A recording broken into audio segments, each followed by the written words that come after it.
અહેમદાબાદ મિત્ર ન્યૂઝમાં આપનું સ્વાગત છે।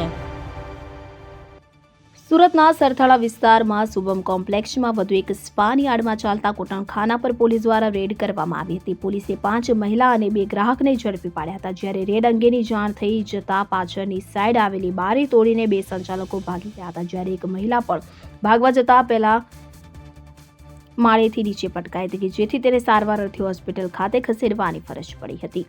મળતી માહિતી પ્રમાણે સરથાણા પોલીસને બાતમી મળી હતી કે સાવલિયા સર્કલ પાસે આવેલા શુભમ કોમ્પ્લેક્સમાં ફરી સ્પાની યાર્ડમાં કૂટણખાનું શરૂ થઈ ગયું છે। કોઈ પણ નામઠામ વિના જ સ્પાની યાર્ડમાં કૂટણખાનું ચલાવવામાં આવી રહ્યું હતું। દેવ અને લકી નામના 2 ઇસમ દ્વારા આ કૂટણખાનું ચલાવવામાં આવી રહ્યું હતું। ગુજરાત અને અન્ય રાજ્યોમાંથી મહિલાઓને લાવી અહીં દેહ વેપાર કરાવવામાં આવી રહ્યો હતો।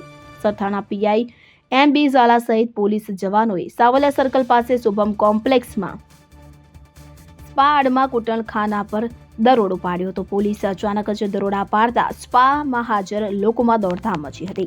સ્પાના પાછળના ભાગે બારીમાંથી 2 સંચાલક તેમજ એક યુવતી કૂદીને ફરાર થઈ જતા ત્યારે યુવતીએ પોતાનું બેલેન્સ ગુમાવતા જમીન પર પટકાતા યુવતીના પગ તૂટી ગયા હતા, જ્યારે 2 સંચાલક ભાગી જવામાં સફળ થયા હતા।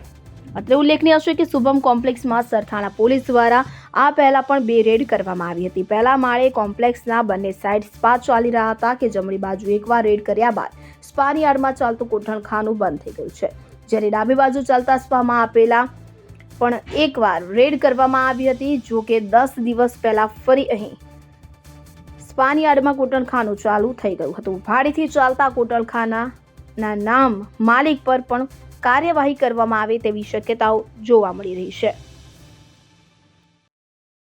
અહેમદાબાદ મિત્ર ન્યૂઝની યુટ્યુબ ચેનલને સબસ્ક્રાઇબ કરો અને બેલ આઇકોન જરૂરથી દબાવો, જેથી દરેક મહત્વના વિડીયોની નોટિફિકેશન તમને મળતી રહે।